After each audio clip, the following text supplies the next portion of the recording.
How did we first meet? I think like, we followed each other on Instagram or something. And we didn't meet. You were creating content for, I think it was Iron Punisher. That's right. Yeah. Doing like some cool gym stuff. And I noticed, you followed Lobo Films, who is like, obviously huge inspiration to both of us. You know, he's awesome. Yeah. And I just started following your work really. And I think I reached out to you at some point and just kind of sparked conversation.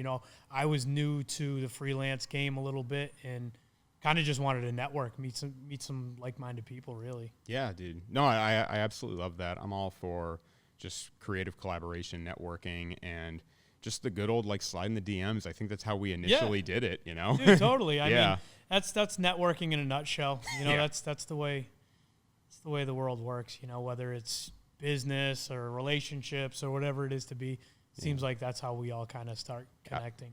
Absolutely. And I loved, likewise, I loved your work and watching you just create your video content operation. And I also like that you and I think we had similar interests, fitness and tattoos and totally. A lot of like, I would say even like, construction kind of stuff, right? Like you were doing that too. So I think there was a lot like we had in common, and I think we shared a lot of similar values. We're both into fitness and health. We love, self-starting, being motivated, being positive, building relationships, like you said, all those important facets. I think it was just inevitable that you and I were going to connect. So I'm glad we did. Totally. Yeah. And another big thing too was the difference between us, I think, was you come from a film school background, right? That's right, yeah. So, and I don't. I come from, Best Buy with a camera, let's figure this thing out. And I come from more of like a business entrepreneurial background. Yeah. So I thought that was kind of cool. I felt like we could kind of share similar values, but also bounce the opposite pieces off of one another a little bit, Yeah, there's definitely, I think, a bit of a symbiotic kind of a working part there, because there's still, I've been technically in business for like 3 years now, and there's still lots more I can learn about business. And we were even talking before we started the show, different tricks and tips and whatnot of how to successfully grow a brand. So there's, I think, a lot of value that you and I were just ready to, share with one another. So it was awesome. Yeah. Yeah. What do you think, like, some of the, if you don't mind me asking, what do you think some of, like, the biggest differences are? Somebody like yourself that went to film school, and then somebody like me who just kind of picked up freelancing and like learning on the fly, stuff like that. I think as far as, because in the in the freelance game right now, kind of, you can have equal success. Like you could both be successful in different ways. Mm-hmm. And I've always kind of felt like, damn, like I'm missing kind of a big piece to the puzzle here. You know what I mean? Like there's a lot of, I'm very much so like, let's just figure it out. I'll, do my own research. I'll do my own homework. I'll take my own classes and courses along the way to kind of gain that edge if I need it. But I've always felt like I'm a step behind to somebody who's been to film school and kind of has that educational background. Sure. So are you just kind of, do you just mean kind of like style, like of shooting and just like knowing the right? Yeah. I guess like how much of film school has transferred over into your like freelance game, like creating social media content for your clients? I'll be honest, little to none. Mainly because what they teach you in film school, and I don't want to outright blanket say that it's all futile and useless. I think what I would have done differently if I were to go back to film school now is be more intentional with what I really wanted to be doing. Now, granted, obviously, as an 18-year-old, I didn't know what I wanted. I didn't even really know who I was. But had I known that, I think I would have benefited a lot more from film school, because there are people that I think. So let me break it to you this way. Like in film school, like they kind of teach you more of like the fundamentals of kind of like how it's traditionally been in the industry for decades. The history. Oh yeah, that part too. Yeah, the theory and like I guess the actual practice. I think there's a bit more emphasis on theory, on like those kind of the history, different terminology that really doesn't matter if you're trying to do what we're doing, which is more entrepreneurial. We're actually going out there and shooting stuff for businesses. But even then, they try and they try and like nail it in your head of like a 3-point lighting scenario. I mean, we're not necessarily doing a 3-point type of light. I mean, I guess we kind of are, but we're kind of doing a derivative of that. Just things like that,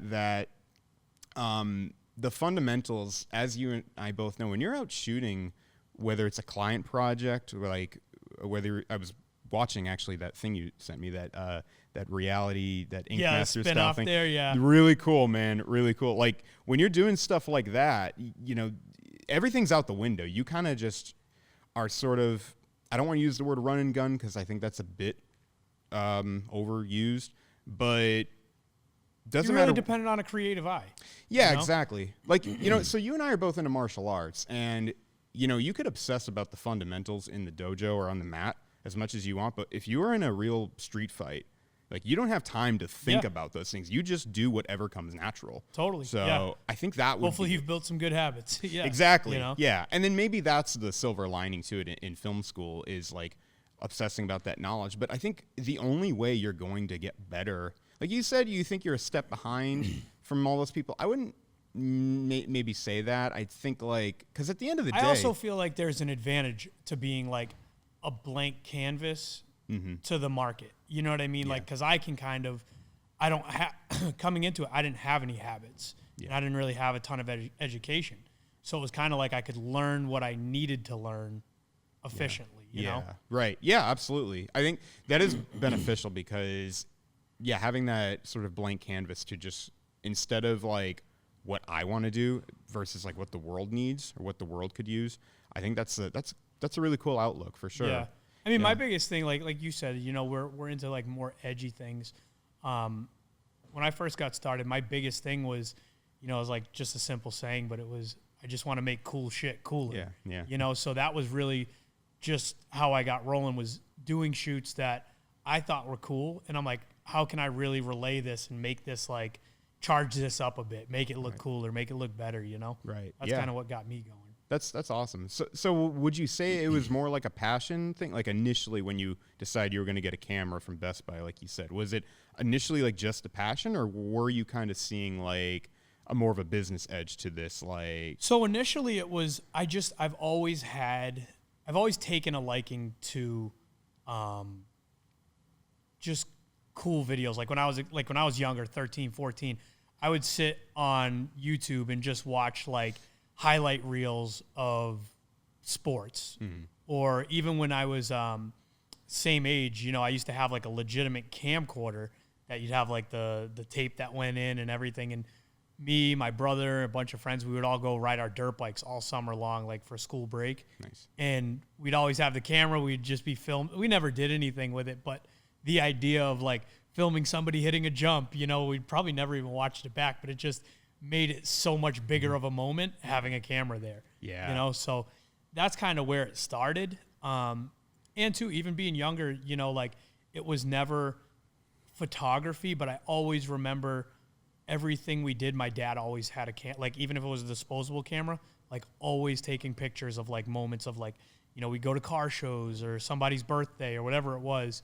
So I've always kind of like felt like certain moments it required, to have a camera out. That's so cool, man. No, that's very humbling. It's very touching too how you describe that, just friends and family. And it is funny because like everybody I talk to who is, like you said, non-film school background, getting into this trade, it's either like one of two backgrounds where they come from, and that's either one, they were filming, cool videos of like, dirt bikes or skateboarding, like you said, and then the other is usually church. Like when, if a church, which is like a good outlet for a lot of people to get started, because some churches have their own equipment, and like you can kind of like, you can get some experience, I guess, right? Yeah, exactly. 100%.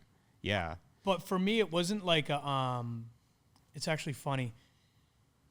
when I first started out, like this is like a little bit before COVID, I started taking it a little more serious. I have so many DMs to people that I was just trying to like, anybody I knew who owned a business or had something cool going on, I would be like, hey, let's just collab. Let's make something cool. So many people left me on red, you know, like, so at that point, it wasn't even like the thought of a business really wasn't there. There was more the thought of like, I genuinely want to collab with people and create something cool. Yeah. Then once I got a little traction, started gaining a little momentum, I was like, and it was, you know, the opposite where now people were starting to hit me up. I was like, okay, there's a business here, you know? And that's kind of where like, you know, I started taking that business mindset to it and started building it out that way.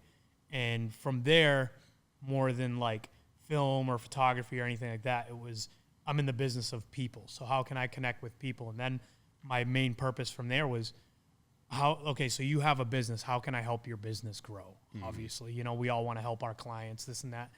And it's pretty simple. It's like, take what they're doing, make it look really cool, really fun, and like capitalize on that. Yeah. You know?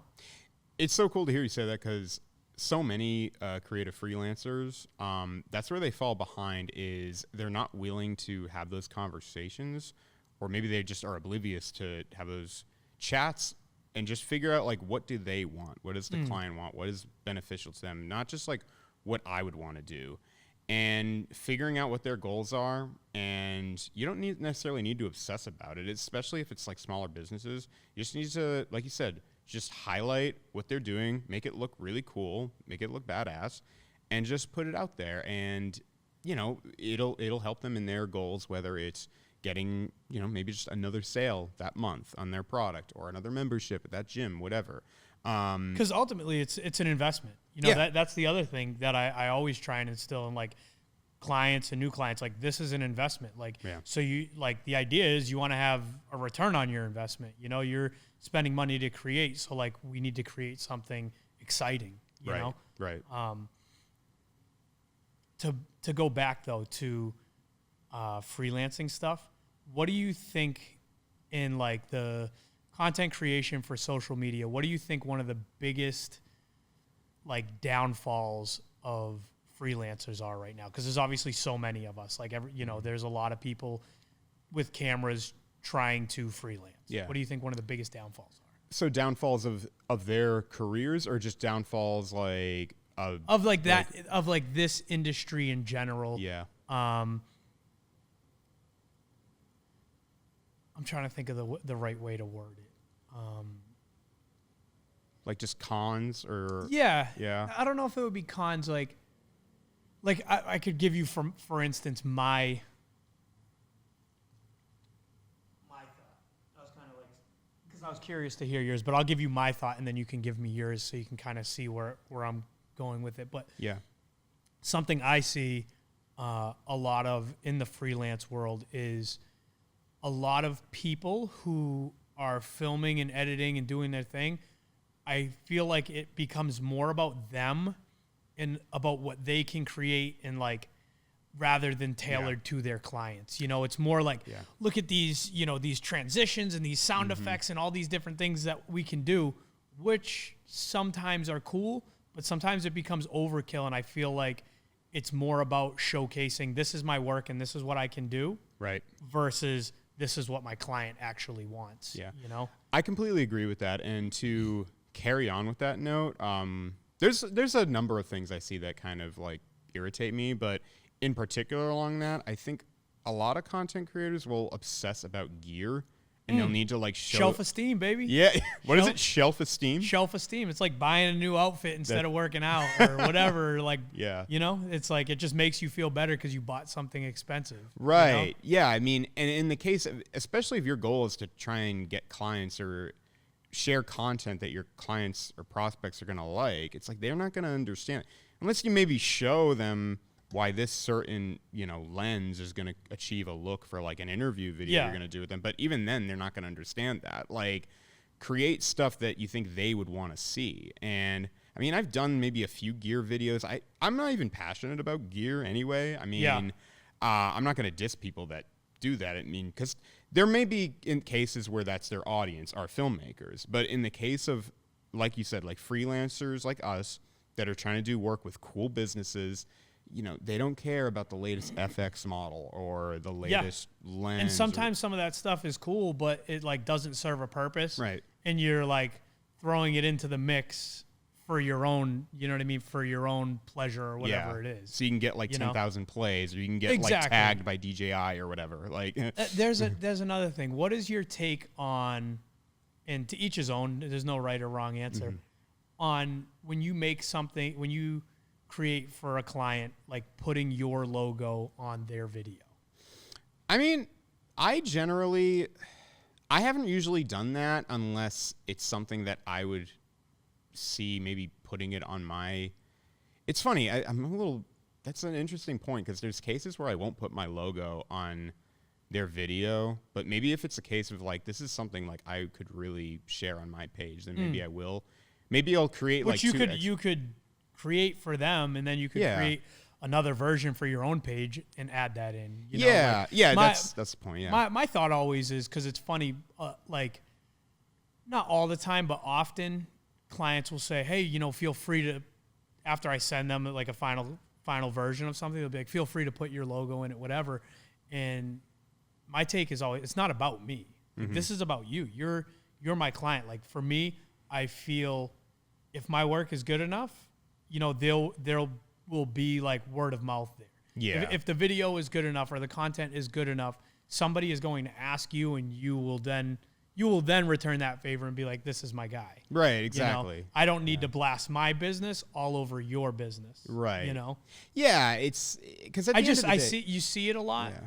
And it's like a kind of like a wishy-washy thing for me, you know? It doesn't feel professional. I agree. I agree with that. Yeah, because like I said, I generally don't do that. And if I were, I would be a case of that where I have multiple exports, one for myself and one for them. I mean, it's just not necessary, I think. Yeah. I mean, yeah, if you did a good job. It's like when you buy a car, yeah, and then on the bumper of the car, like they got like CarMax. their big CarMax sticker on the back. It's like the first thing I'm doing is peeling that off. Right. Like, it's my car. I bought the car. You know? Exactly. No, I agree. I never thought of that, because I mean, I guess now you say that, I do notice that a lot, and it does seem kind of like a cheap shot. I don't see why that would be necessary to just like have to. Like if you build a good relationship and you've you know provided a great service, like they're gonna recommend you. Yeah, absolutely. Always. Totally. Yeah, and I mean, it's like if the goal is to put it on your page. I mean, it's like, well, why do you? It's on your page. I don't think people need to see the logo. They're not going to wonder who made that if it's on your page. So I know there's just a random thought. I've heard with bodybuilders in particular, sometimes they'll with like watermarks on like photos that they've already paid for. That's I could see why that would bother some people. Yeah. The bodybuilding thing from like a bodybuilding show. Yeah. I feel like that's just like a mass production of just like snapshots, you know, because if like there's 500 competitors at a show and you're getting, you know, 10 pictures of each. Yeah. That's 5,000 photos. So they probably just look at that as like, it's really not a photo shoot. Right. You know what I mean? That's more, which I mean, those guys probably make a killing. I mean, if you're taking 5,000 photos at a show and, you know, you're selling them to people for $25 a photo or whatever it is to be, like, you can do math. Yeah. You know? Oh, absolutely. Yeah. Where do you think your entrepreneurial edge comes from? Because you said you come from a business background, not really much of a creative background. Where do you think that comes from? Is it like family? A lot of people in family start for sure, family. Yeah. My great grandfather came over on a boat from Lebanon, couldn't speak English, and he ended up starting like 5 different businesses, textile mills. He had 18 kids, and then adopted 3. Wow. Left all of them shares to businesses and houses paid for. Wow. Which essentially after that they all went on to pretty much fuck it all up, you know. Man. So my grandfather, he was self-employed. My dad was self-employed.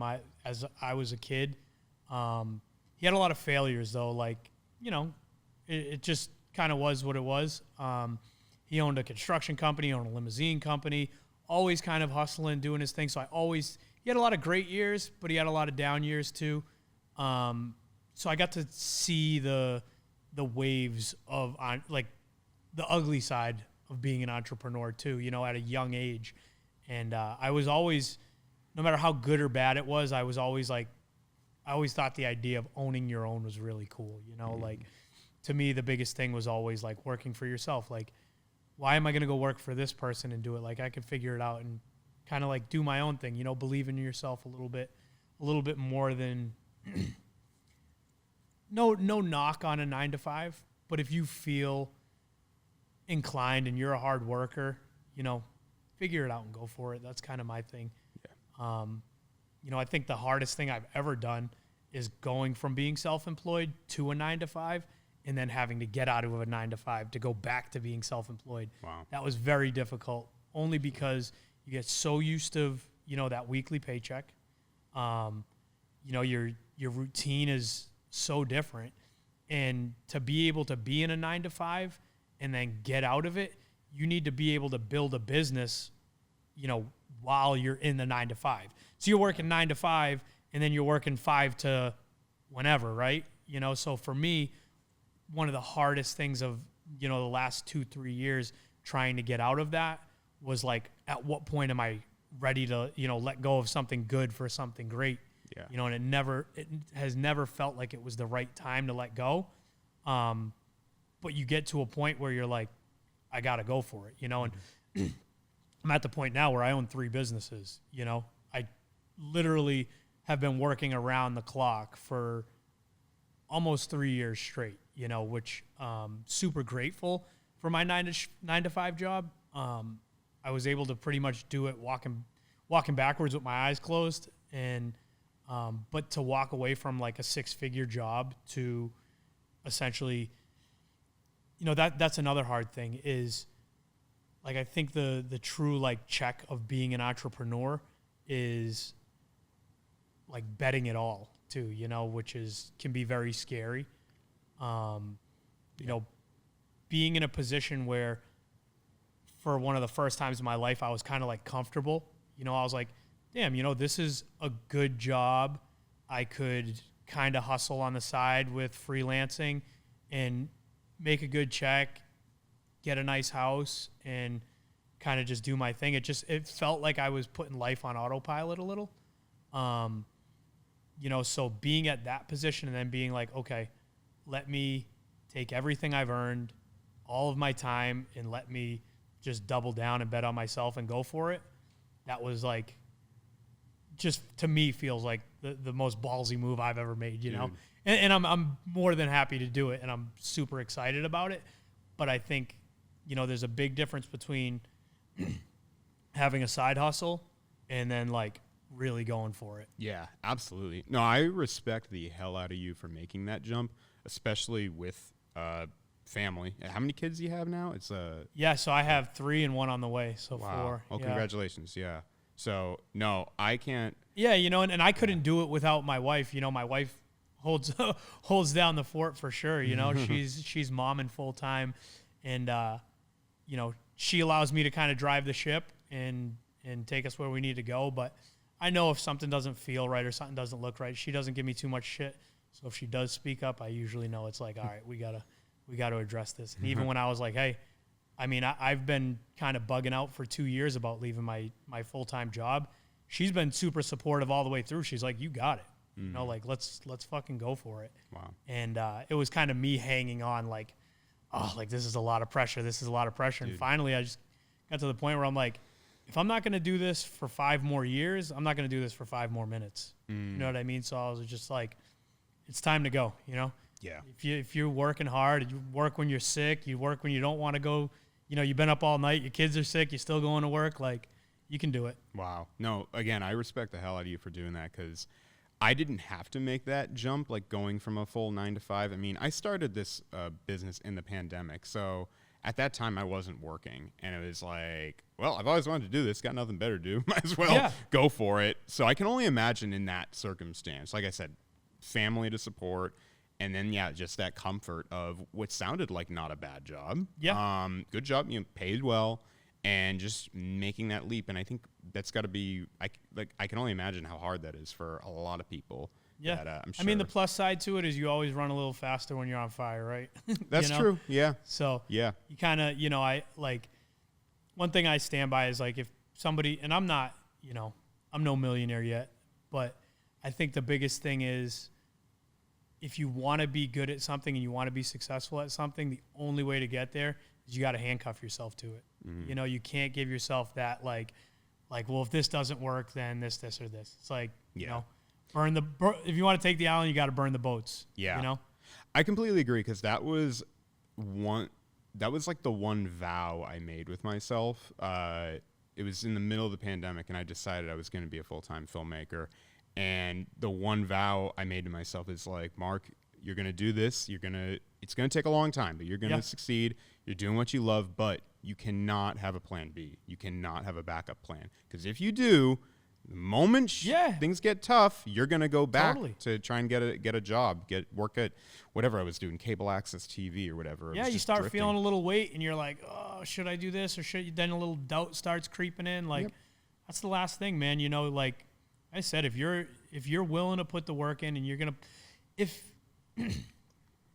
you're working 16, 18 hours a day and you're still enjoying what you're doing, you're not gonna fucking lose. Yeah. And that's the biggest thing that people don't realize is like, having a backup plan. You only need a backup plan if you're not willing to like keep pouring in. Yeah. And that's the biggest thing for me is people say, oh, all you do is work. It's like, well, I love work. Yeah. I love what I do. Right. You know what I mean? Like the gym is super community driven, so like I love being there. I could spend 18 hours a day there easily, creating and collabing with business owners. Like I love this stuff, Yeah.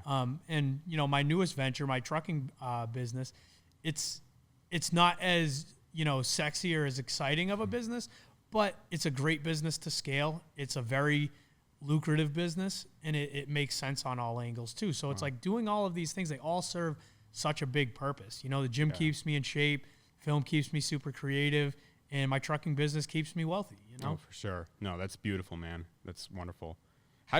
On that note, how do you find the balance with like these other like business? I mean, I know a lot of entrepreneurs, but I think you're one of the few people I know that I would call like a serial like entrepreneur. Like you have lots of things. Yeah, no, for real. You got lots of things going on. Where do you find the balance? Because even just with this alone, I struggle, man, to balance that out with my own life. How do you do that?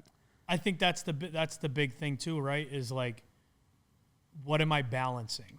To me, the only thing I have to balance is my family, and they're super supportive.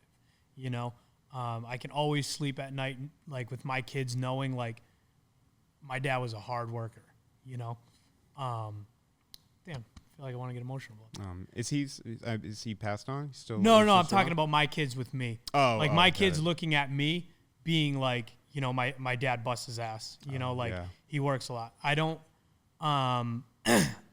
have, like, my social life is, the gym and my community there, like my best friends is my wife, my business partner. Like, I have plenty of homies that I grew up with that like, we'll get together and play some golf and stuff here and there, or, go out, do our thing. But, the regular Thursday, Friday, Saturday going, like, I'm not going to do it. Like, and it's gotten to the point where, my friends, they respect that, and they're like, they don't bust my balls about not going out no more and whatever. But if it's a Friday night, man, like to me personally, I would rather be working, and not working in a sense of like just putting in hours and just grinding, like truly like building. And to me, work is if I have a client and we're just building a better relationship, I could spend a couple extra hours at a shoot just, talking to them about their real life and getting to know them better and building a better relationship there. Like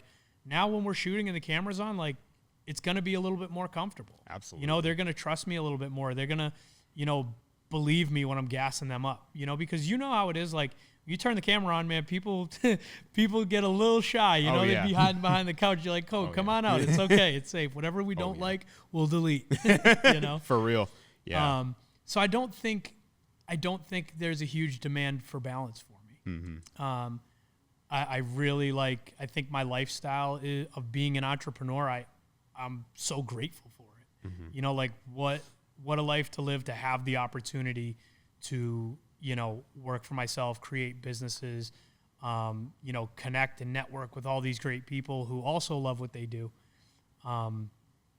There's really nothing I really want to balance with that. Anything else would take away from it. You know, if I come across a fun night out or something cool, like I'll do it here and there if there's a reason for it and if it serves a purpose, but you know, those days have come and gone. Yeah, I hear you. That's beautifully put. What do you struggle with in the balance? Knowing really what I struggle with is like when it's my time off, whether I've decided to go. So you own your own business, right? Yeah. There's not much time off. There's not much time off. No, it's like what they say. You know, when you start a business, you trade the 40 hours a week for 120 hours a week. As many as you can fit in, you know? Yeah. And just, oh man, I just feel like there's like too much like when you really think about like the opportunity to work for yourself and like, you know, when somebody reaches out to you and wants you to create for them, like damn, they want me to do this for them. Like that's awesome, you know? Yeah. And you're so good at what you do too, you know, that it's like, you know, thank you. Friday, Saturday night, like I'd be charged up. Dude, you know? Yeah. So I have like, I think I've always kind of had it in me though, where I think I know where to stop. Like I think I'm very good at pacing myself, in that, you know, as long as I don't have to get this done tonight, like a particular project, and I'm like, I need to catch up on sleep because I have a shoot tomorrow and I know like I'm just not going to be like now granted, this is probably a lot easier for me to say without kids, unlike you. Yeah, totally. But again, my wife, she be momming, you know what I mean? She plays her position very well. Yeah. But to answer your question though, it's like when I'm not working, I do feel like guilty. Like I should be working right now. Even if it's like I'm out with family or something, I'm like, I should be, you know, doing my bookkeeping, or I should be like sending emails, you know? I have my laptop with me 24/7, you know, so I get it. Like, I mean, me and my wife, we'll drive somewhere and we'll take turns driving if we need to, so one of us can work in the passenger seat, you know, like it's, you know, and it's been tough. You know, we renovated our entire apartment building and we live on the first floor, and, you know, we're like 2 years overdue of getting a house, and like, you know, this is just kind of like all of our money and time we've sunk into our businesses, and it's like just the sacrifices we make, like willingly, you know? But I also get that piece, like you were saying, like you always feel like you should be working, or, you know, for me, the one thing that I think allows me to turn that off is when I feel like I'm not being productive, and I'm not being creative, and I'm like kind of being like counterproductive.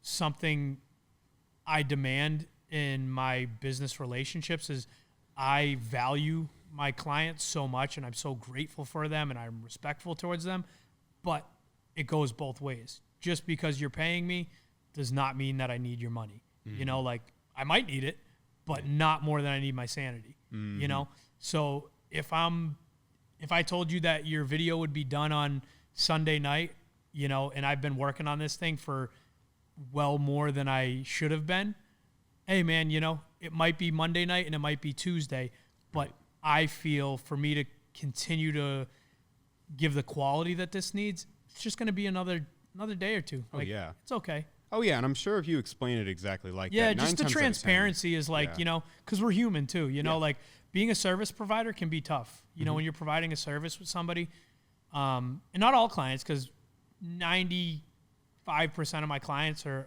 amazing, and even the 5% that sometimes aren't, like when you're just transparent, it's like, you know, whether you love this or you hate this is what it is. Right. You know? Yeah. And not in a bad way, but it's, you know, you got to protect yourself once in a while. Mm-hmm. You know? Yeah.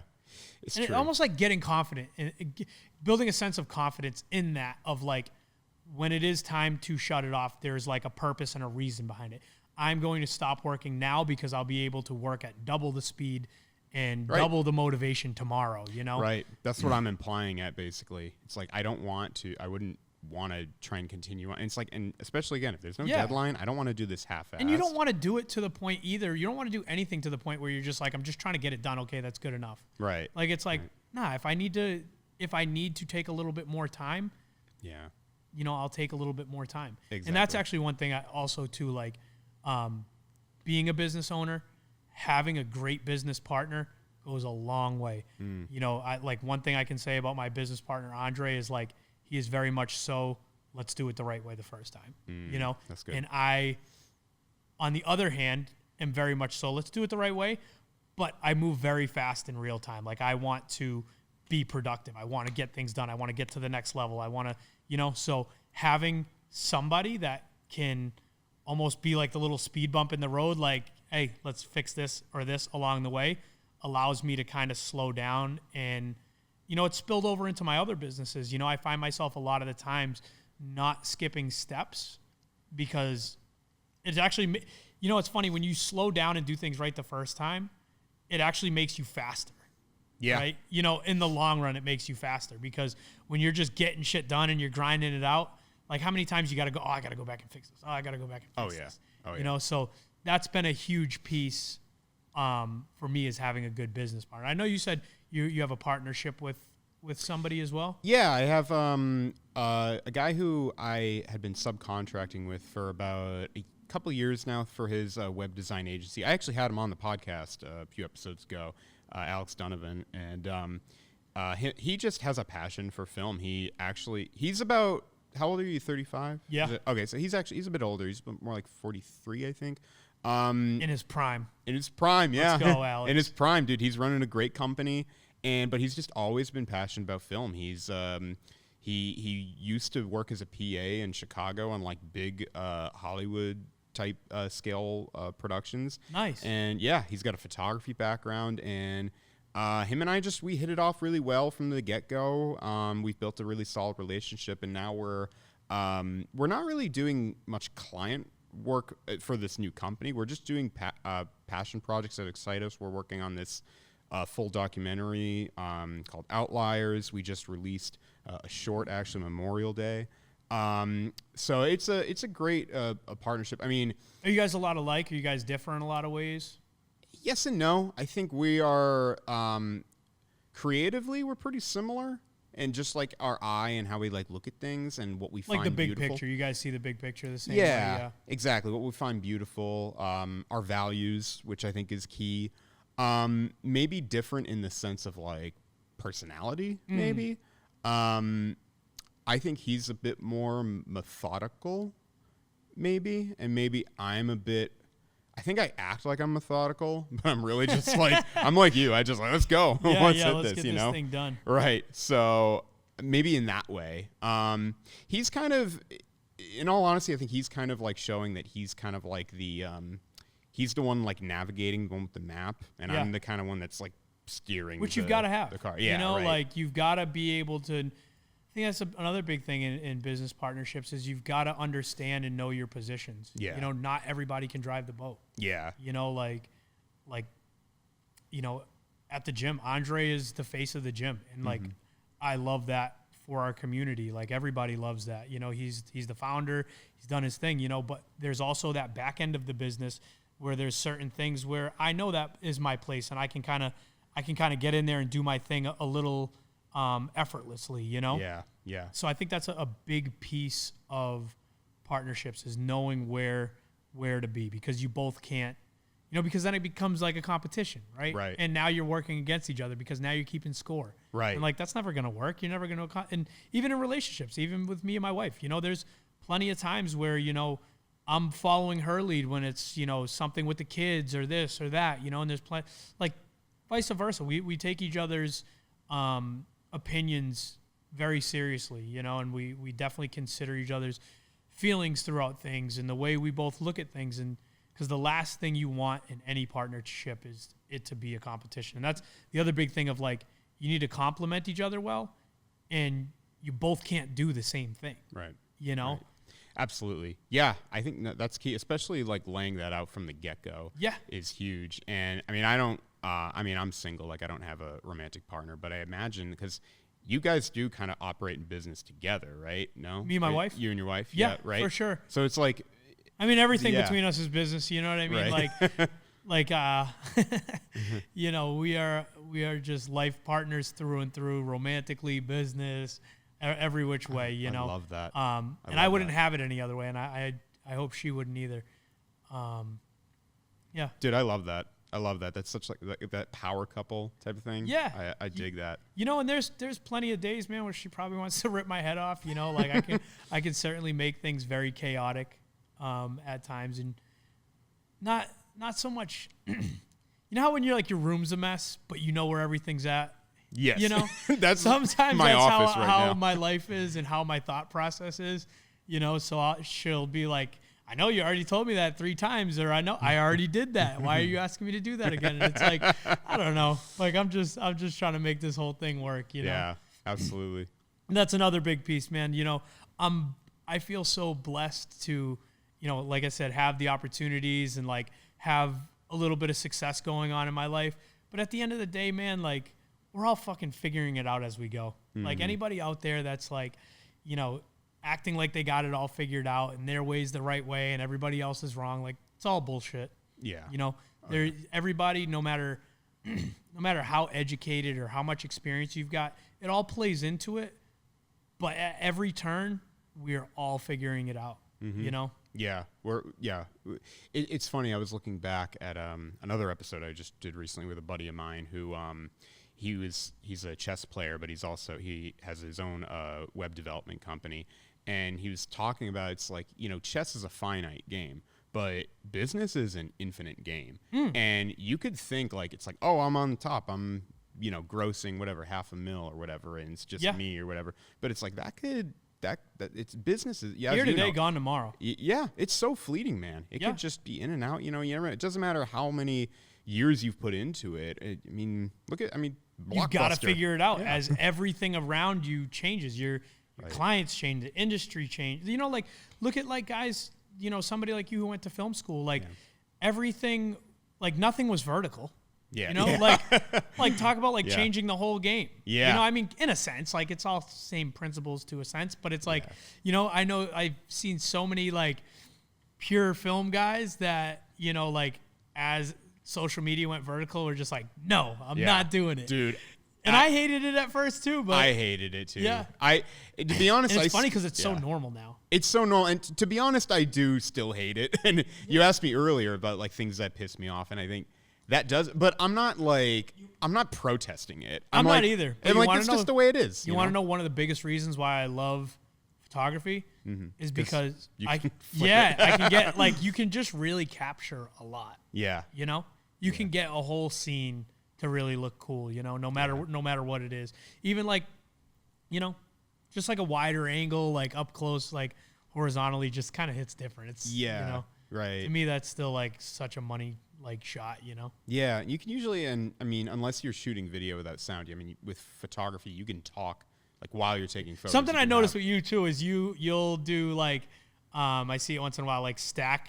Horizontals, vertical. That's like, just me being like I'll lazy. play, but I'm playing by my own rules. You know? Right. Yeah, exactly. I mean, that's just like, it's a lot of it too is I just, while I'm shooting, I'll like still forget about the vertical kind of thing. Yeah. And I've been so behind on like, you know, getting my gear situated. I do need to create like a vertical rig. I need to try and do that. I know you have one. I'm handheld, man. Like, dude, handheld's the best. Handheld for life, bro. Dude. Like, gimbals are overrated. Yeah, totally. Like, they're cool, and I feel like sometimes clients like to see more equipment because it makes them feel like you're more qualified. Yeah. You know, but at the end of the day, like, I see people with like these crazy rigs, and I'm like, that ain't it. Yeah. It's like, to me, it's like somebody who makes a video and use 100 transitions. Right. You know, it's like, nah, right. Good. Well, I think it depends on the client too. I mean, it's like if you're hiring. I mean, there's a purpose for it all. Trust me, there is. But there is just like, to me personally, you know, they're in like each his own, because people make beautiful art with their work.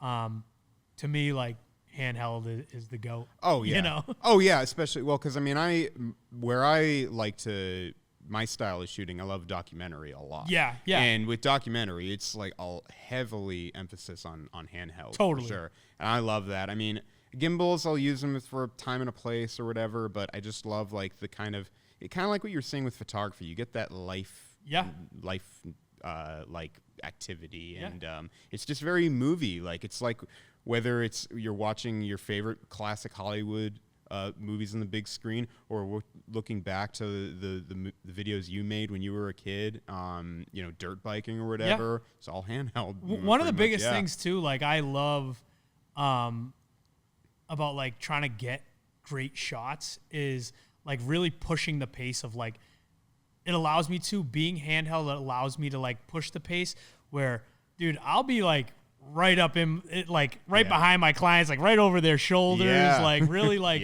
you know, and it's fun. Even like, dude, even shooting weddings sometimes, like I will be right up at the altar with you. Oh, yeah. Like you hired me to do this. I'm here. Like if you don't, like you want to have that beautiful shot of the ring going on the finger, like I'm here with you. Sorry, grandma, you can watch the video. You know? Dude, I love just how daring you are. Yeah. Just like push the pace, man. I love that. You know? I love that. And like, I just look at it as, you know, like we've made this commitment to create something like if we're going to do what everybody else does, we're going to have what everybody else has. Yeah. You know, like I got to be in this thing with you. Dude, all in for sure. Yeah. Yeah. You seem so motivated. Like, is motivation ever hard for you? Yeah. Oh yeah.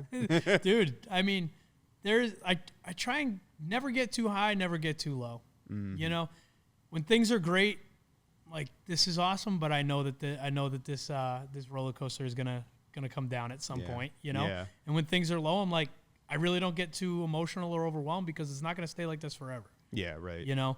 But motivation is definitely not a constant. No. You know?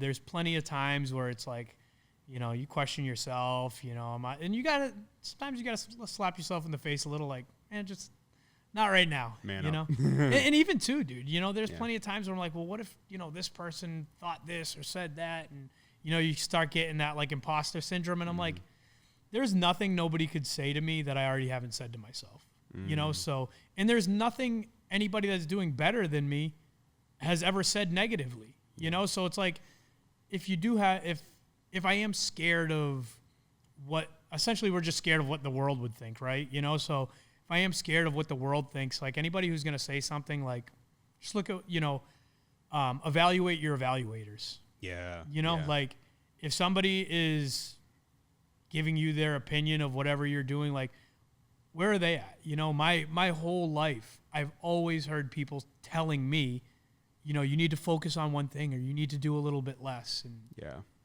like, well, what are you doing? You know, you're doing less. Dude, that was always my struggle. I was just constantly surrounded and bombarded by people that were trying to say those things. You know, they were the naysayers. They were trying to get those thoughts in my head. And I would listen for a while, up until like recent years, I'd say, when I would get this business going. And yeah, there are always the people that aren't doing much, if anything at all. Yeah. It's all coming, you know, I've learned too, a lot, it always comes from insecurity and compensation for the fact that they never did what you're doing, you know? Yeah, wherever it comes from, it's not coming from a place of like, you know, trying to empower somebody. Right, yeah. You know, it's like, you know, you're trying to break that down a little. You're trying to make that be less. Oh, yeah. You know? The people that are really, whose voices and opinions like should really matter, you know, like the successful entrepreneurs and successful filmmakers. I mean, they don't have time to belittle us or like. Or they would want to, you know, they would want to help. Right. They would want to help. Yeah. You know, I've never met somebody that's, you know, and that's the other big thing too, man, is like, you got to surround yourself with good, solid people. You know, the quality of the people in your life is like the quality of your life, really, you know? Yeah. Because as soon as you got people that are, like you said, like start barking at you and giving you, I'm very much so, I think physical altercation is like super immature, way beyond it.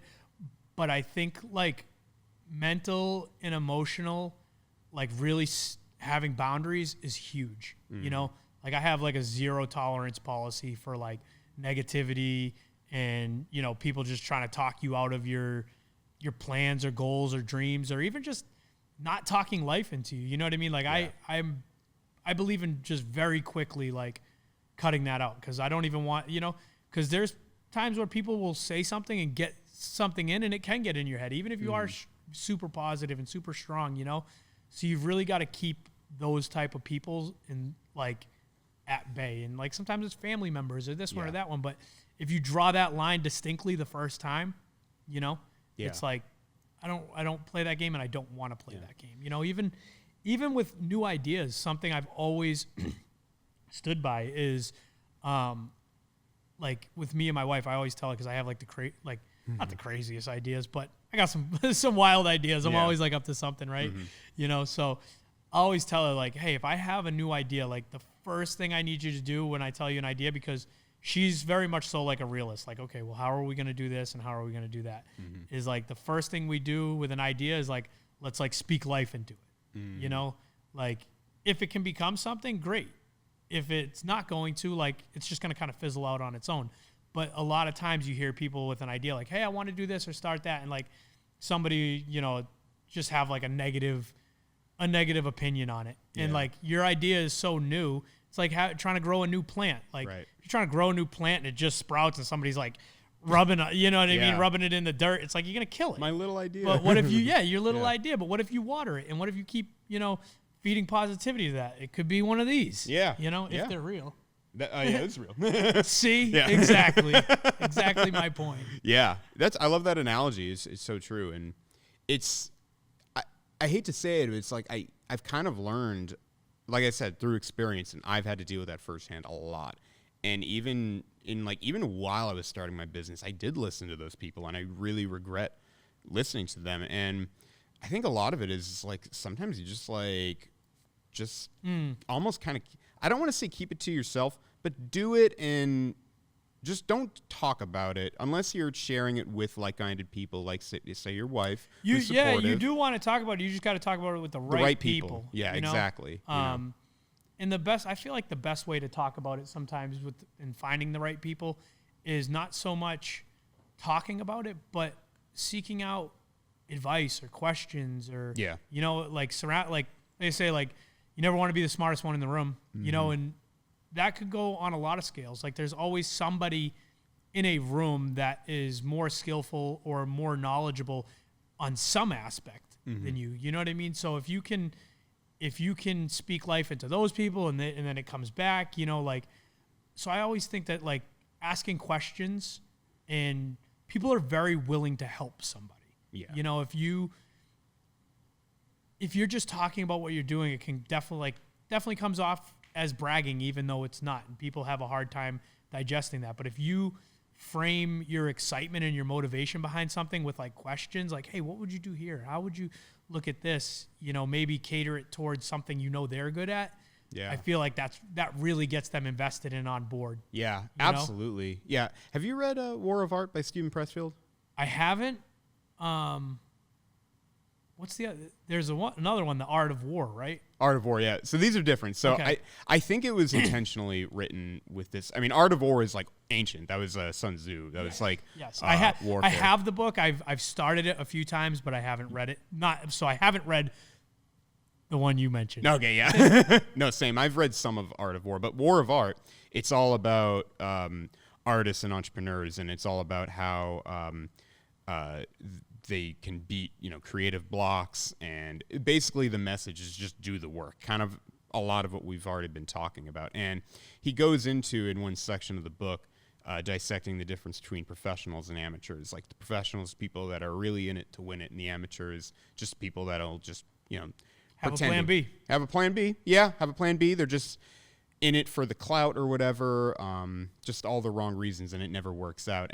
But he points out one indicator of a professional is they're willing to seek advice. And he cites people like even Tiger Woods, or think like any professional athlete, you know, they're, you know, in the off season, they're like learning how to do the same play they've tried millions of times or whatever. They're consulting with a coach or maybe a former player or whatever. Because real professionals know, there's always something to be learned. There's always, like you said, a smarter no matter what, guy you're going to gain perspective. Always. Absolutely. Yeah. 100%. No, I totally agree with that. I think, they say you want to be the most interesting person, ask the most interesting questions.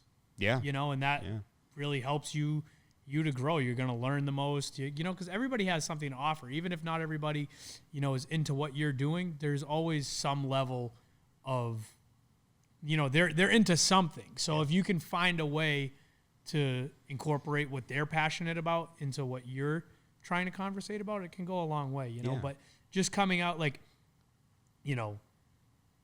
for instance, when I was finally decided to leave my full-time job, like, there were people who were just like family member, whatever, like a little taken back, because most people, they want you to just take the sure bet, or like you said, like they couldn't envision themselves doing it, or they don't understand how it works. And it's like, I'm not telling you in a sense of like looking for you to talk me out of it or anything like that. I'm like, this is what I'm doing. I'm sharing it with you. So how can I get you to be excited about this with me? Right. Yeah. And that can be a little bit challenging, but I think once you start involving them and asking questions, it definitely changes their perspective. Right. Yeah. Yeah. I think I was actually listening to a podcast where they were talking about this, and it's like, if you want to be smart, just like ask questions and don't necessarily care if it's a quote unquote dumb question. Because like, you got to be vulnerable. You got to be, you got to be vulnerable. Even if you feel like, because I've been trying to get in the habit of this recently. Like, even if I feel like it's a dumb question, or if it's like I know maybe they said it before and I just couldn't recall for some reason, but it's like, it doesn't matter. I need to extract as much information as I can. Yeah, even if it's simple stuff. Like, there's plenty of times, man, I feel dumb or uneducated asking some of the questions I do. I'm like, this might be super simple, but. But I'm like, the fuck's somebody going to say if, if I ask a question, that's a dumb question, go fuck yourself. Clearly you're not doing that great either. Yeah, 100%. I think that's very powerful for a lot of, especially younger people, like my generation and people, even younger, for that to learn. Because I don't know about you, but I sense like with these newer people coming up, whether it's people coming out of high school or college, not all. There's outliers like Devin here producing. He's a very sharp kid. But they're just afraid to speak up, to talk, to initiate conversation. And I get this because, my mom works in higher ed, and she sees it a lot, with younger people. I think that's like, it sounds so simple, but I think it's such an easy and important thing you could do is just get up, ask questions. Yeah. Offer to shake your hand and just connect with people, try and learn more about the world. People are so scared to just be wrong, or, I know it's like super trendy to be like, oh, failure is a part of success, blah, blah, blah. Like, yes, it is. But like, the journey to failure is not exciting. Nobody wants to like sit in that seat and be like, yeah, let me just continue to, give the wrong answers to the test every day. So it is difficult and challenging to, trying to be successful, but also accepting the fact that you don't know how to get there. Yeah. Like, it's like, or trying to be professional. Like, I'm the professional, but I also don't know. So I need to ask this question in a certain sense. And it's like, that's just part of it, you know? And like just being okay with not knowing and being willing to figure it out is like, it's a huge hurdle in itself to jump. And being a professional is not knowing everything by any means. Being a professional is being on time, having people skills, having communication skills, like being transparent, being vulnerable, like just running an honest business. That's being a professional. Yeah. Yeah. And that's something that I kind of embrace, because unlike you, I didn't necessarily come from much of an entrepreneurial family. I guess some people, they kind of dabbled in it, and I guess I had an uncle that had a trucking company. But other than that, I didn't really have much people within my circle let alone friends that could give me that advice. But I've been taking a lot of ownership in that. It's like, you know what? I'm just going to keep screwing up, making mistakes, but I'm learning. But I mean, every step of the even way. screwing up, making mistakes, like you're still successful. You know what I mean? Like for instance, like starting a podcast, right, is like super intimidating. Where do I start? How do I find the space? How do I, like, I don't know if you just knew right off the bat, but like my first questions would be like getting the audio right. Like, how do I get somebody to like Devin to help me out and all these different things. And it's like, you got to jump through all these hurdles. And it's like, in that you're making mistakes, but you're also creating success. Cause here you are running a podcast, so it's like, you're just chipping away at like, taking some shots on the chin once in a while, Yeah. I mean, you gotta be, it's kind of a dichotomy, an oxymoron, but you got to be comfortable with risk or comfortable with discomfort. I'd say. I mean, the risk is, being an entrepreneur. I think that's like the one way I could put it. That's the best I feel is like true entrepreneurship is like taking the risk, whether that is the risk of getting into something not knowing and willing to learn, taking the risk financially, taking the risk with all of your time, no matter what it is, like that's being self-employed. That's part of it. Like if you're not willing to do that, you're just going to stand still. Yeah, absolutely. Do you think this is something that I think about sometimes?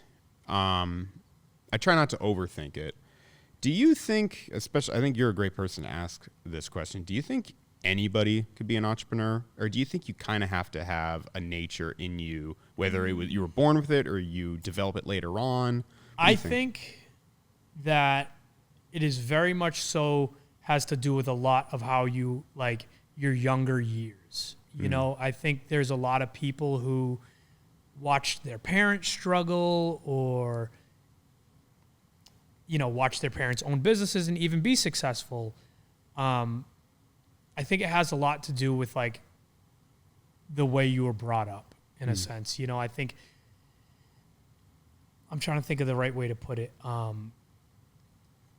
What's the word I'm trying to think of? Like what's not like genetic, like say your parents had something, then you have something. Environmental, maybe. Yeah, or maybe even like it's like in a sense almost like genetic. Like my parents had this sickness, so now I have it. But it's like your parents also ate pork chops every Tuesday, and you eat pork chops every Tuesday, and it's like your parents also worked 9 to 5 at the bank, and now their advice to you at 14, 15, 16, 17, 18 was to work at the bank. You know what I mean? So like those things are kind of instilled in you. Yeah. Outside of that, I think being an entrepreneur has become obviously very trendy, you know what I mean? So there's a lot of people who are like, I'm an entrepreneur and, I don't want to call anything like this little thing, but there's not much risk to it.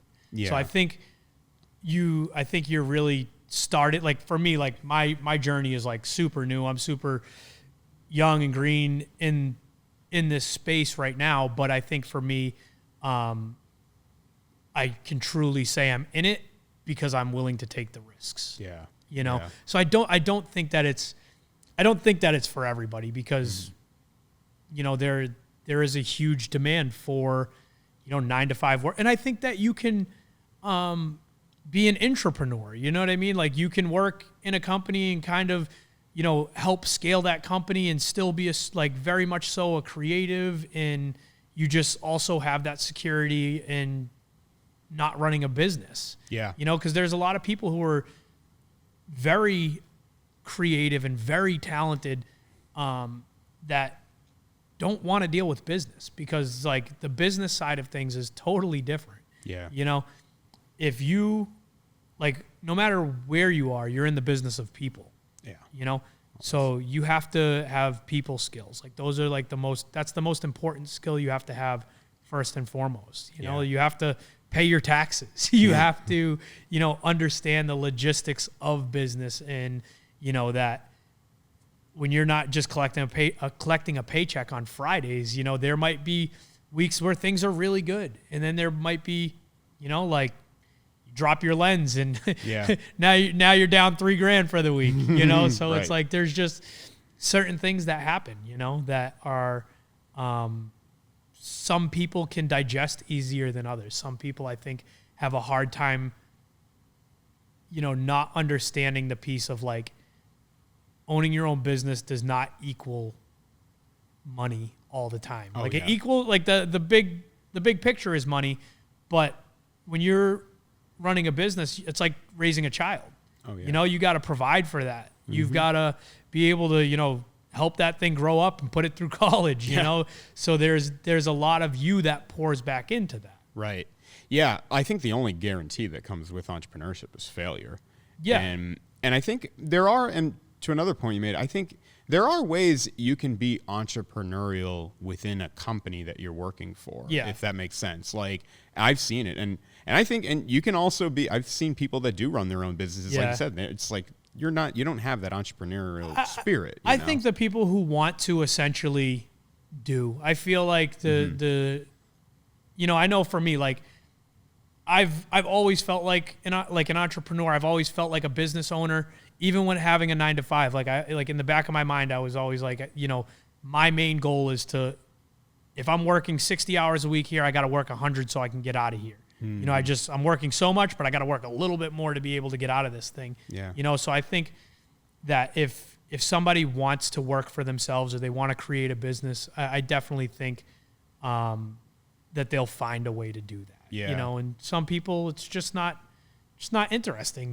because like I said, like this studio, this is beautiful, but somebody took a huge risk to create this. Oh yeah. You know what I mean? Yeah. Like there was a lot of work that went into this. There was probably a lot of, questioning himself to put this thing together, and how am I going to scale this thing, and how am I going to fill this thing, and it's but within that, you just keep pushing and you silence those thoughts, and look at it's something really cool, Oh yeah, and that's like a true mark of whoever did this, your friend Jed. Yeah, correct? Jed. Yeah. Yeah, like true entrepreneur. Like like no matter what, he was not turned off of the fact that it was going to be hard. Yeah, no, yeah, and he does have a real hard. He actually wrote it all in a book. We talked about that when I actually had him on as well. With the podcast for his episode. It's actually out now as we're recording this. Sick. Yeah, I watched quite a bit of it. Oh yeah, oh you did. Oh, thank you. Yeah. Appreciate it. Yeah, no, he's got some real like hard stories of like how he had to build this business up. That even kind of makes me think. Do you think it's necessary to have a bit of a struggle story like that to get a good business going? Yeah, man. I think you need resiliency, So I think if life kicks you while you're down a few times, you're like, and you get up, you're like, all right.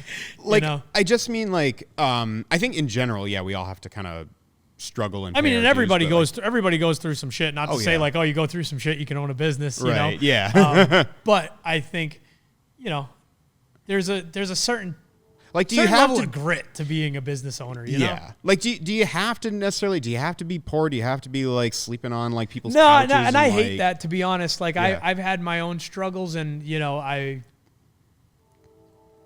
feel like I've had a relatively tough life to some extent. Some things I've been through, but I don't have any desire for that to be my story. Yeah, right. You know what I mean? Because I just, even before that, before things got tough, or before the hardships of life, like I've always been excited by, creating a business or working for myself. I've always thought that was cool, no matter how good or bad life was, you know?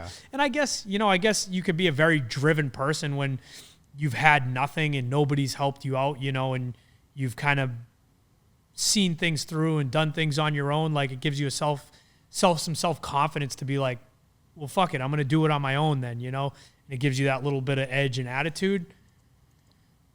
But I think people can get in their own way with that as well, because then it's like, oh, nobody's ever had it as hard as me. And like, then the poor me story becomes even bigger. Like, I was sleeping in my car. Oh, I was sleeping on a sidewalk. Oh, well, I wasn't even sleeping. Like, bro, like, how about being grateful for the people who were there? You know, like I have plenty of people in my life who weren't there. And I've had people in my life who haven't been great to me, and I've had people in my life that I haven't been great to as well. Like I'm not, immune to just the way of the world. Like I'm the bad guy in plenty of people's stories. Right. Yeah. So for me, like, I just trying to do the best I can with where I'm at and what I've got. You know, I'm not perfect by no means, but I think you can get a little bit of grit from the hard things you go through. But I know people who have had great upbringings and great parents and, you know, never really a ton of hardship. And they're some of the hardest workers I know. Mm-hmm. You know what I mean? And I know people who have had really difficult stories, and they're also some of the hardest workers I know. And I know, you know, vice versa. Yeah. You know? I think everybody's story and everybody's situation is different. It's all case by case. And in the case of me, I guess what my catalyst was, again, because like I said, I didn't have much of an entrepreneurial background, let alone in my own, but also my family. You got to be a little bit delusional too. Like, I think delusion is a key, you know, like, element, at least for my story. And also, and not to cut you off, but I was thinking too, it's like, what I've been thinking recently is like, I wasn't finding any success or happiness with anything I was trying to do in my life and trying to do the traditional path people were doing. And I'm like, I don't know if it's, at the time, like, I don't know if I'm a born entrepreneur. I don't know if it's going to be any success, but I got to try because this is what's really what I'm feeling. Yeah. You know? That was it. It was like everything else had failed. So I'm kind of like, let me try this out, you know? That was my thing. And too, I mean, I hate getting caught up in any labels. You know what I mean? Like even like entrepreneur, like, yes, it's cool, but it's like, at the end of the day, I just want to be a hard worker. Yeah. You know, like whether, and I believe if I'm going to work hard, my preference will 10 out of 10 times be to work for myself. Mm-hmm. But if by chance I couldn't, I would still want to be a hard worker wherever I would be, you know? And I think that's like another big thing. You know, people get very like caught up in being like wanting the glory of owning your own business. And, you know, I owned businesses in my 20s that did not go well, you know, just, and at that point it was more like learning and figuring things out, but I don't know if I would say I was an entrepreneur at that point, you know, like, cause it's like, and even at this point things are a little bit better. And I'm like, I'm just working hard, trying to figure it out, you know, more than anything. Yeah, 100%. I think like, in no disrespect to any of like influencers or people who are really crushing it and like inspiring people, but you know, people see like the Gary V run and all that stuff, and it's very like just so trendy to be like, you know, quit your job, drop out of school, and like, you know, just be an entrepreneur. And yes, I 100% agree. If you're not going to do it for 5 years, don't even do it for 5 minutes. But that doesn't mean that you have to make like this like irrational decision either, you know, because I worked, like I said, I worked at my 9-to-5 for almost 7 years, and like I climbed the ladder there and was very grateful for the opportunity. But within that, I had a plan the whole time. You know what I mean? Right. So it's like, I just want to instill to any, you know, if one person gets anything out of this, it's that patience and having a plan will go so much further than like an irrational decision to wake up tomorrow and be like, I'm an entrepreneur now. Like, because if you can put yourself in a position like we were talking about, where you have to provide for that business and you can start it off slow and you can really build it out and you can have something to fund that, that's not a plan B. That's part of plan A. Yeah. You know, is to be able to, you can't start a business if you can't take care of it. Right. Right. I think that's very important to emphasize too, because starting a business is not for the faint-hearted. It's not like you said, just waking up one random day and be like, I'm an entrepreneur. It's not like, you know, it's like, I'm going to wear this hat, or I'm going to, let's try these pairs of jeans on. I don't know if this is my style, or let's try this diet. You know, it's like, there can be serious repercussions of failures in business. I mean, I haven't necessarily had to, you know, knock on wood, face that yet, but people can go bankrupt. 100%. You're putting it, and that's another part, right? Not to get like too deep, but some people might appreciate it, is like, that's like another layer of business, and like creating an LLC or doing all of these things where it's like, you know, your business needs to, when you are a business owner, your business needs to carry weight. Yeah. Like, you can't carry all of the burden and financial burden as your individual, you know, like you have to create your business as its own entity. Yes, like you're the face of it, but you know, like having business credit and, you know, like doing things the right way and filing your taxes and all these different things, you have to take care of the business end. Otherwise, you're creating a monster that you need to feed. And if you can't feed it, it's going to eat you. Yeah. You know, that's business. I like that analogy. So, you know, even myself, you know, like when I say like being an entrepreneur is risking it all, to me, I believe that that's like the true stamp is risking it all in a calculated way. You know, like if you're getting money, like you gotta let go of it too. You can't own a business and get a little bit of money and hold it tight. You know, you got to just reinvest as much as you can. Yeah. In a calculated way. Yeah, absolutely. Yeah, that sometimes has been like a struggle for me. And it doesn't even necessarily mean like, you know, it's just like buying the cool lens, like we were talking about earlier, like buying the latest gear. But it's like really, and this is something, you know, I've been thinking about myself as well. It's like not just invest in stuff or subscriptions, but invest in people. Yeah. You know, outsource if you have to, or totally invest in a coach or whatever it may be. Coaching is huge. Yeah. And that's something that I haven't, like, I seek out like mentorship from people that I know personally that it's not like, oh, you're my mentor, but people I know personally that are really doing well. You know, hey, can I borrow some of your time and we get together? You know, I'd offer to pay for your time if it's worth it. But picking people's brains who are doing what you're trying to do or have done it, or even hiring a coach, like, you know, I mean, success leaves clues, and anybody who's doing very well and dominating in their space has hired Michael Jordan had a coach. Yeah. You know? Right. So yeah, 100%, dude. Yeah, man. I think that's a huge piece is, you know, and one other thing, like that's one other thing I'd like to say too is having, like, investing in a smart way. As a business owner, you have to look at like the whole game. Like that's probably one of the reasons why I own multiple businesses. Not as like a flex, but more so it allows me to take care of each business individually and not feel like I need to like drain each business. Yeah. You know, because they're all kind of young. So it's like if one business is doing, it's like different streams of income. You know, like if my trucking company is doing well and it's providing me enough income, it gives me the opportunity to really work with clients and projects that keep me inspired, which is huge to me. But if I was to focus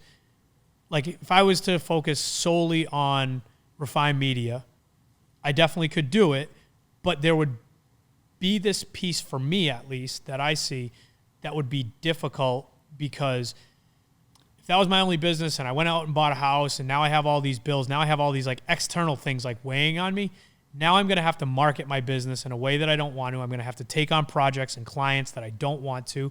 And I really enjoy being able to grow each business at a pace that makes sense. And even for somebody like you who, like you said, like, you know, you don't have a family yet, you're younger, you're still like finding your path. Like that's important, because there's certain work that's inspiring and gives energy, and there's certain work that is work and takes energy. Yeah. You know, one of my good friends said to me one time, he said, you know, some days we make art and some days we make money, you know, and it's true, you know, and you want to stay on that creative side as much as you can, because that's what's going to keep you inspired. Mm-hmm.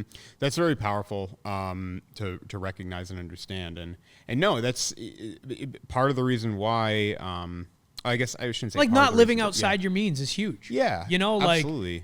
I mean, I'm grateful for the position that I'm in, but like, you know, it's been 2 years since I've been on vacation with my family. I mean, we'll go, you know, here and there, but like, we're not living beyond our means, because, you know, when things are good, we're also like, hey, we got to balance this ship. We can't take on too much water, you know, and as things grow, you know, there's a time to enjoy the fruits of your labor, but you know, sometimes you got to be the gardener a little bit more. Yeah, 100%. Yeah. Well, and that's why, and on the creative aspect too, I mean, that's why, you know, I think it's important for guys like us, you know, occasionally do a spec project, do a passion project, which is some awesome. Cool, you know? And that's something that I haven't done much of. that I really want to. Like, I know you and I have spoken about that. Let's collab. I got some ideas. Totally. We'll talk after the show. I got some ideas. Yeah. Yeah, we could do something sick. Yeah. Yeah. Down. Awesome, man. Yeah. So what? So we got Barbell 88. We got Refined Media. Got trucking. What's the trucking company called? Fremont Trucking. Fremont Trucking. Got it. And then you do in real estate as well. I mean, you know, I own a multifamily. Well, me and my wife own a multifamily property, and we rehabbed and redid all 3 floors. Like, definitely got our, you know, homeowner experience on our own. So I mean, slightly invested in real estate. That has been the biggest financial gain that really has helped me. I mean, we were lucky enough to come into a property in 2018, and you know the history since. So that has really worked out well for us. And for me, real estate's the end game for everything. You know what I mean? As much money over the years as we can funnel into real estate, I just think that's the smartest investment for anybody. Yeah. Yeah. No, you know, 100%. But I think the big picture thing for me is Barbell 88. You know, that's like the community. That is a business that keeps me very inspired. Like I said, you know, having a great partner there, like we've just got so many ideas and so many, like it's a very motivating place, you know, like no matter what we come across, no matter, you know, any bumps in the road, it's always fun and exciting and more than happy, more than willing, you know, to be there, whether it's the best day or the worst day. It's like we say all the time, it's like, man, we can't be here if we're in a bad mood, you know, like the place will turn your energy right around. And when you're in a community of 400 people and they pretty much all know each other by name and you know everybody by name, it's like that is just one big family, which is, you know, I'm so grateful to be a part of. Yeah, that's powerful. You know, and even too, you know, being a business owner there, like my biggest thing is like, it's not about me at all. Like there's so many days where, you know, we'll be just doing like the day-to-day things and, you know, somebody will walk in and, hey, do you work here? And I'm like, yeah, absolutely. I work here. How can I help you? You know, like to me, that is not a business that's like, oh, I'm the owner and this, and like, it's not about that. It's about the community, how much you can pour back in to everybody, because essentially we're a part of that. We get to reap the benefits of like being around all these great people and other business owners, and just, it's just awesome. Yeah. It's such a blessing for sure. Dude, that's wonderful to hear, man. That's powerful. Yeah. And I guess the only difference is, like you said, you just got to nurture it. That's yeah. all. 100%. Yeah. Which is, it's funny because, you know, we'll spend endless hours there and it just never feels like work. Dude, I could totally. It never feels like work. I could see that, man. I've been to your gym a few times, and you did that Cars and Coffee, I think, around Christmas time. Yeah, like, the toy drive. Dre started the toy. Yeah. I mean, he's always been very, very big into giving back, and that I'm very grateful to be on board with that as well. You know, we try and give back as much as we can, just because, you know, we try and give back to like the local community. You know, there's a lot of places you can donate and a lot of people you can help out, and ultimately we want to help as many people as we can. But if you can give back at home, starting there, like that makes an impact that you can see and your community can see, and you like everybody gets involved effortlessly, and it is very rewarding to see like how much you can actually help your local communities. Yeah, I absolutely love that. I'm such a fan of giving back. I mean, and there's so many ways that anybody can give back. Even donating time. Donating, you know? I was going to say, like, you don't have to donate dollars. You can donate your time, your skill. Like, it's like maybe I don't have much to give, but I can give you a cool video or something that maybe you could use somehow for a cause, whatever it may be, you know? And sometimes that's all they need. Yeah. You know, it's funny. I somebody reached out to me today. There was a shoot for children who have lost their fathers. They're doing a benefit at Gillette Stadium, and their photographer backed out last minute. Unfortunately, I was booked for the date, but I was like, I will 100% donate my time to that, you know?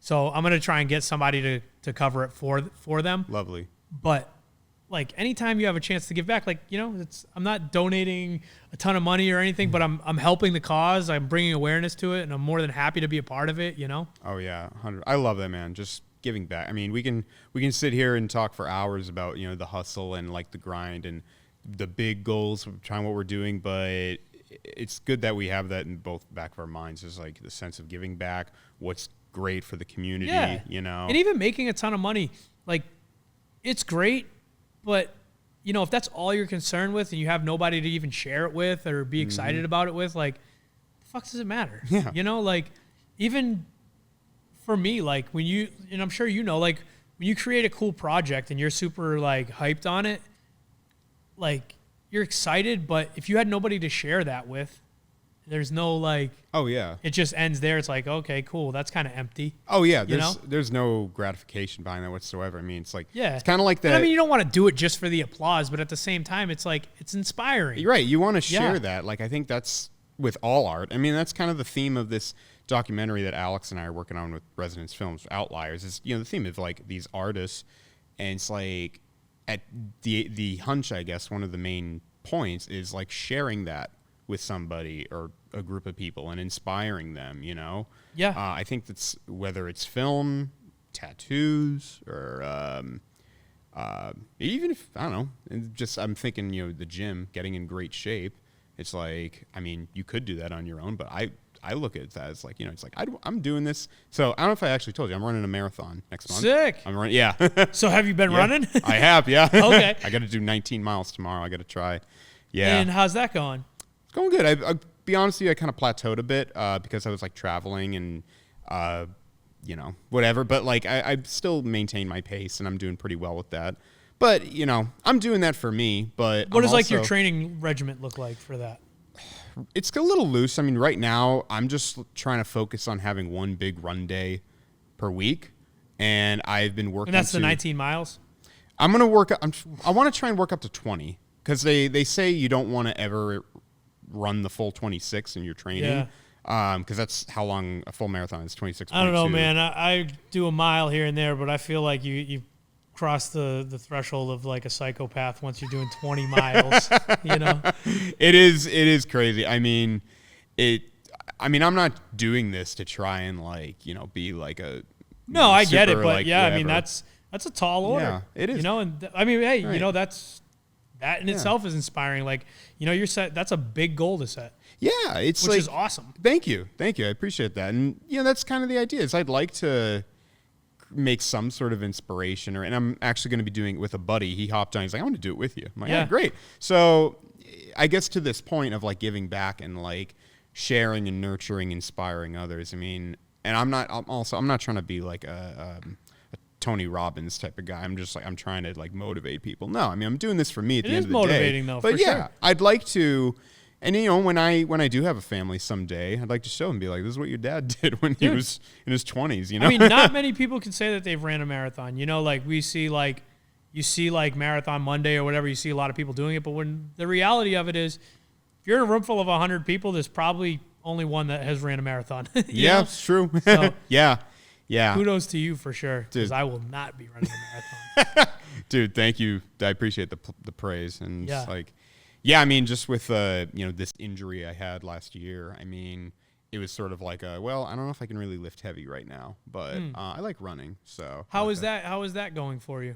It's fine. Bounce back, good to go? Yeah, we're good now. You know, I basically recovered over last summer, so about a year ago now. Yeah. It's just every now and then, you know, if I lift something really heavy, you know, I might feel soreness there the next day or whatever. I'm a little tired or whatever. For a while, I think this arm, my right arm, was kind of overcompensating for that, and then that was getting sore. But I'm doing okay. Now. So yeah, it's just something I got to be mindful of going forward. Totally. I don't even know if the audience knows I had an injury about it over a year ago. I broke my arm, and I had to get plates. What a fucking setback that is, dude. That was again talking about like risk and like setback, like what we've been talking about. That came out of nowhere. I had no idea, like. My old man used to tell me life can change like that. Yeah. You know, and it can, and it will. It's so fleeting. You know? It's 100%. I think that's like the big thing of like never too high, never too low. Yeah. Yeah. You know? Absolutely. Yeah. Any other wisdom, remarks, things you want to share with people? Just be a good person, man. You know, like I said, we're all figuring it out. There's no secret recipe, no secret sauce. Just show up every day, work hard. First one in, last one out. Yeah. It's the way to go. I love that mantra. It's so simple, and I think if just everybody adopted that, I think the world would be a lot better place. And there'd be people will get a lot more shit done, a lot better shit too, you know? Yeah. Yeah. It's wonderful.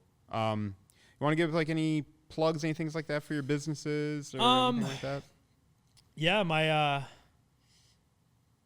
me and my partner Andre, Barbell 88. Check us out on Instagram at Barbell 88. Refine Media. Would definitely like to collab with Mark on some spec projects for sure. Yeah. We'll chat. But yeah, man, not nothing crazy, you know. Just excited to be here. Grateful that you asked me to be on here. Dude, yeah. I had to have you on, man. At the end of the day, I'm starting this up. I mean, I just want to bring on cool people, let alone friends, people that I've already connected with, and just people that either have a really cool story or just and inspiring that you've made this commitment to be here. Thank you. I think it's going to be a great platform. I think you're going to like really get some interesting conversations, and like, what a piece for you to be able to help your clients tell their stories along the way too. Absolutely, you know? dude. So I think it's a great move for you, dude. Thank you so much, man. I really appreciate that praise. You're a hell of a host, and our guy Devin over there locked in. I wish they could see him. We'll turn the camera. We'll get a shot of Devin on there. Yeah, he's been locked in for 2 hours. He's like, how much longer? So very good, dude. Zach, yeah, you'll have to come back on. We'll for sure. We'll do this again, and I'm really happy for your success. I look at you, and I'm just really happy for you in general. Not only for your business, but great family. You're doing amazing things, and you're just such a wonderful, genuine person. Appreciate that. My only lick of success so far is I'm just happy and healthy, dude, and got a great family. So that's wonderful. That's all that matters. The rest is easy. I love it, dude. Thanks again, Zach. We'll do this again, like I said, awesome. for sure. Thanks, bro. Yeah, you got it. Cool.